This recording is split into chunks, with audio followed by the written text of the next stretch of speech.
Hi guys, well this video is basically where I'm asking my wife what she thinks of the Leaf and her opinions on it. She's not interested in cars. To my wife it's, like, let's face it, most women, without sounding sexist, it's just a car. So going electric is just probably complicated something they already don't care about. But basically most of the questions relate to the Leaf and electric cars in general that I do get.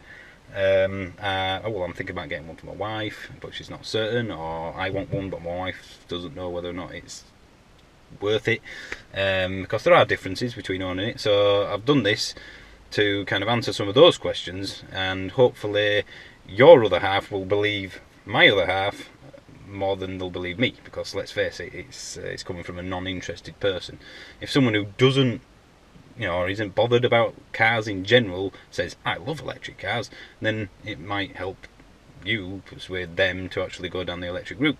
It's not a technical thing like the previous Q&A I did that's on the channel, answering about the technical side of owning an electric car. This is just purely my wife's opinion about what it's like to live with one. So if you're thinking about getting it and you're still kind of on the fence, then maybe this will help. Hopefully it will. Maybe it won't, I don't know. Yes, enjoy. Hopefully it will be helpful to at least one person out there, and then my job's done. So yes, enjoy. Like any other video, please put in the comments below any questions I haven't answered. If you've got any videos you want me to do related to kind of electric cars in general, then please again send me a message and I'll do my best. So enjoy and have fun. First question. What were your first thoughts when I mentioned about buying an EV? I presume that means electric car. What were your first thoughts when I mentioned about buying an electric car? Electric vehicle. Electric vehicle, there you go. It's useful sometimes to have the terms explained. So, what were your first thoughts when I mentioned about buying an electric car? I wasn't quite sure, because it was the first I'd heard of an electric car. Wasn't something I'd ever considered. Wasn't something I'd ever particularly noticed because of my powers of observation, as you well, you're not interested in cars, are you? So, well, no. When we see people at service stations now and they're walking past and looking at the car plugged in, it's not something I'd even seen before, was even aware of, and I don't think we never really went to service stations, I suppose. We probably didn't, to be honest. And now you do get familiar with service stations as well. On a journey with those, it's about 6-7 service stations that you might have incorporated in. So, yeah, first thoughts, not quite sure, but open to consideration. Well, we did a 4-day test drive, didn't we? So that helped.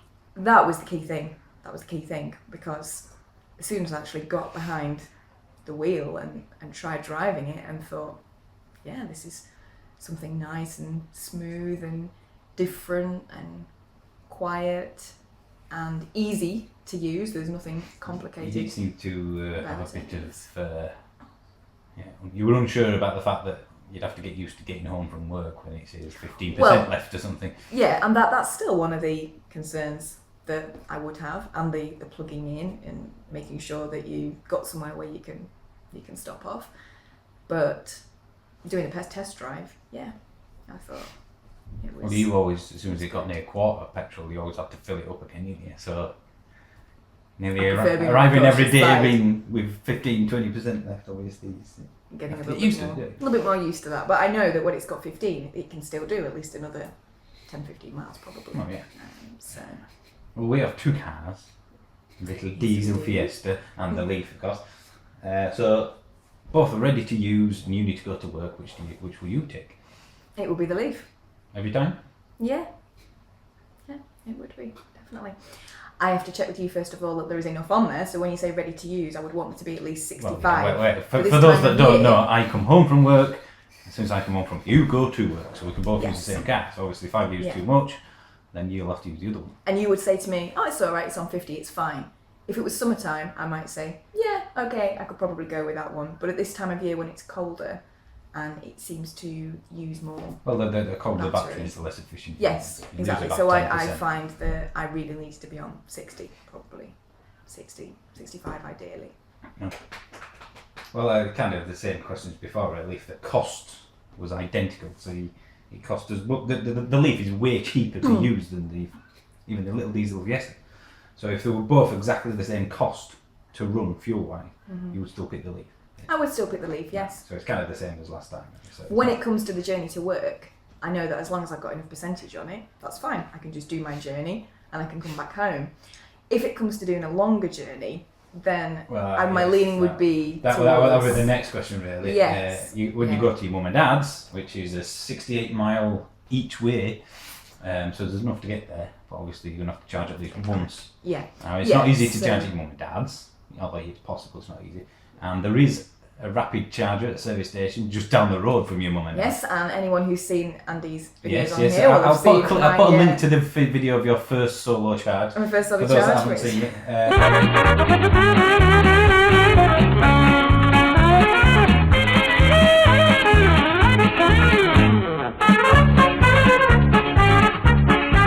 which was exaggerated. It wasn't quite as bad as that. However, but yeah, you don't tend to take the Leaf then, do you? Because you have to charge it up. no, I don't mind doing charging if we're on a journey all together as a family, and I know that you're there as a backup. But by myself, I would rather be able to use the car and not have to worry about charging it. Ideally, But you can. So I can charge it. You if I do have it to. yourself when we're But both there, don't you? So yes, you can. absolutely. You But stop it's more laborious. And the reason behind that is A, laziness, B, no, don't not like laziness. it, C, inconvenience. It's the not quite knowing whether it's going to work out or not. It's partly the inconvenience. You never have an issue with putting something in your sat nav and saying, "Oh yeah, okay, I can go via there. I can go via there." So if it's not working at the service station, oh yeah, there's that. There's the You worry will. about that because you know I worry about things anyway. But there's also the not knowing how to get there. When I'm doing a journey, I love to know where I'm going. When I get slightly concerned is if I'm going off track. When I've got the sat nav, I'm a little bit more confident than I used to be. But even with the sat nav, well, the sat nav built into the car, of course. Yes. For those that don't.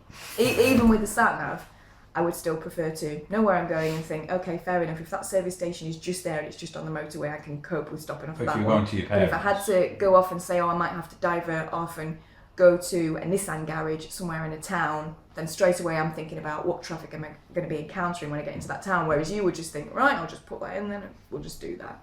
So that's the difference with me. I love driving the Leaf, but I can't control my hands. I've never been able to. if you can knock it knocks the camera in. Oh no. I love driving the Leaf, but on a longer journey I would probably still plump for the Fiesta if I was by myself. Just come out. Then the Leaf. As long, basically, as long as you're within a single charge range for your trip, you're not bothered. No, I enjoy driving it.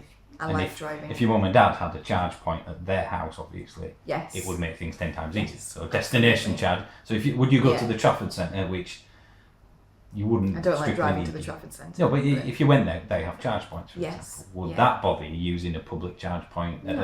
in a car park like ours does? No, It's not. not necessarily. Okay. So at home, there's no problem plugging the thing in. It's not Oh, no. complicated. No. You do it every night. I've got that exactly now. I've got that sorted. It's just plug and play. It really is that Yes. straight. For those who could bear in mind, if you're watching this, you probably don't own one and never have. So Yeah, you've it got to literally is. assume- It's about as simple as it possibly could. It's like be. plugging You have a button that you press on your key fob, and that or in the raises car. that You open the raises car up at the front little, and literally plug and play. raises the little lid, whatever you want to call it, at They're flat at the bit front of at the flap. Yes, it raises that, and then you just literally unplug the thing from the wall and stick it in where there's a space, and that's. Stick it in where there's a space. There's only one hole. Yeah, as long as you get the right hole. Well, there's two holes, but there's only one that's the right size. Yeah. As long as you get the right hole. Well, there's two holes, but there's only one that's the right size. The other one's for the rapid. Yeah. So no, it's very, very. So day to day, there's no. It's not even an inconvenience to talk about it. No, and the good thing is as well, you don't have to think about petrol. You don't have to go to a petrol station. No, exactly. So, when we get our next car, we've got two cars. They're identical in every way. Mm-hmm. You can do 300 miles in the one on petrol. You can do 300 miles in one on electric. So basically, it's exactly the same car, other than one's electric and one's petrol or diesel or whatever. Which one will you go for? The electric. So you're definitely a convert for the electric. Oh yeah. It's just the range which is getting in the way. Yeah, considering it's not something I'd ever thought about before, there is absolutely no reason why you wouldn't want to drive it, because It's uber cheap. it feels, of course. you're not spending half the same amount of money. Obviously, you have your charges afterwards for when you're taking the car back for the battery use, etc., and things like that. But finance it's up to you.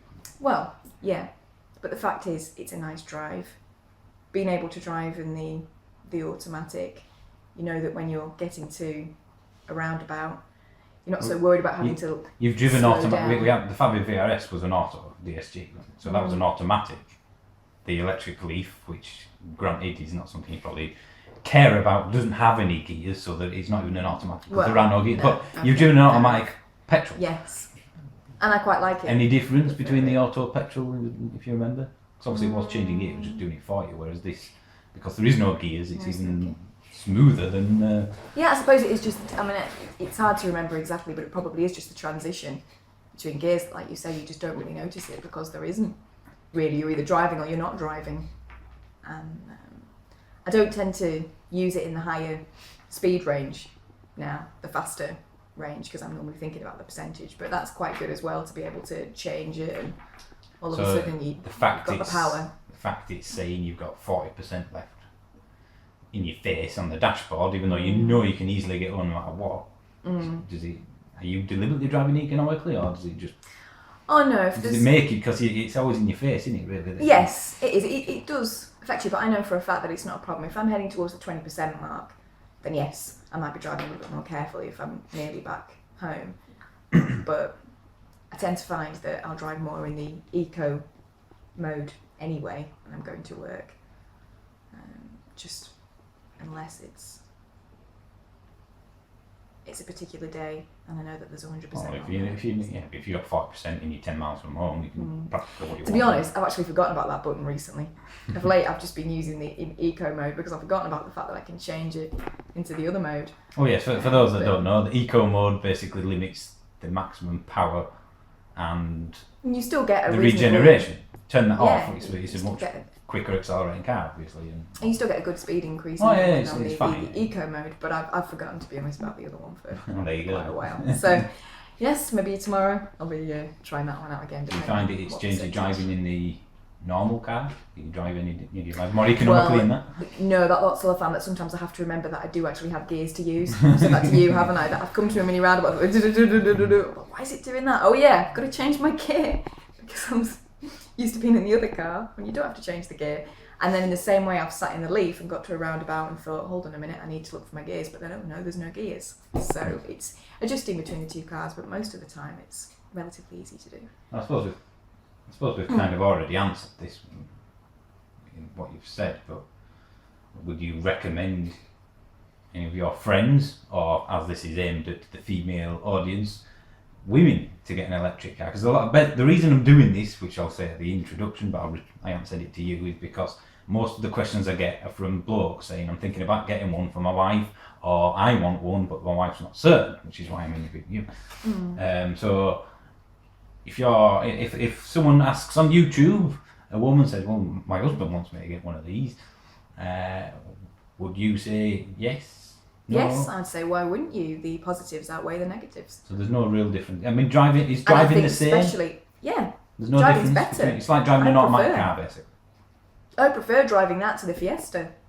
I get into the Fiesta and it's a harder steering wheel. Well, yeah, but you could have obviously someone else might have. Well, yeah, a different kind of. There's no difference in natural driving. You still got the same pedals. No, it's just like an automatic car, basically. I still feel comfortable in the car. I feel happy in there. So yes, I would say go ahead. The only thing just to be aware of is the mileage limit. That is the range, of course, which is going up. Which hopefully will so be changing with another model. Yes. Yeah. So on that, which the range is obviously the biggest issue.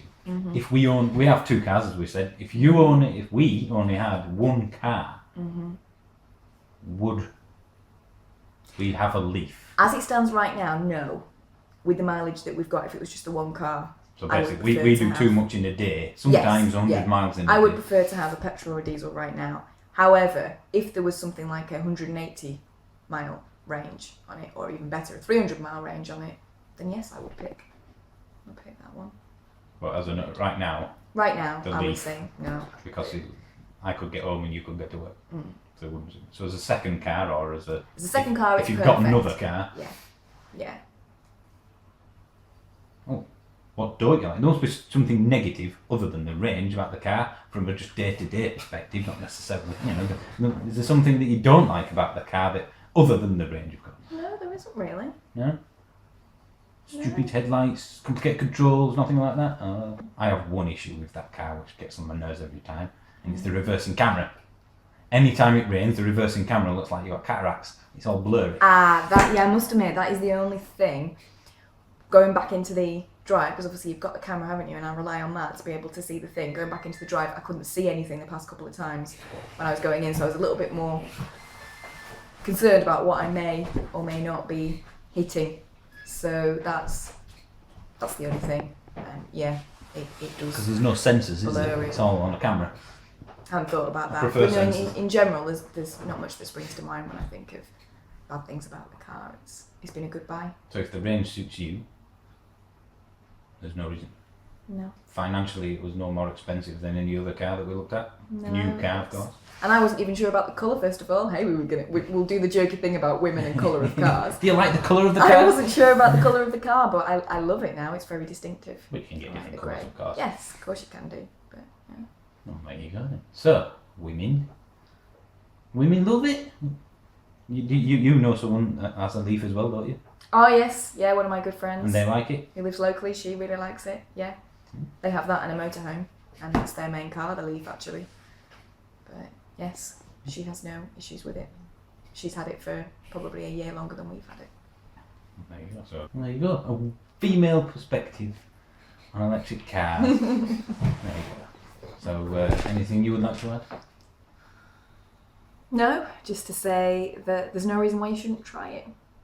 Oh, yeah. 4-day test drive. No brainer, really. And cheap. Get behind the driving seat and try it for yourself. Experience it. It'd probably be easier to get behind the wheel than the seat, but I'm just being picky now. Right. It's quite difficult to steer. Well, thank you, Lorna. You're welcome, dearest. Well, I wasn't quite sure. You're not being interviewed, you can just talk to me.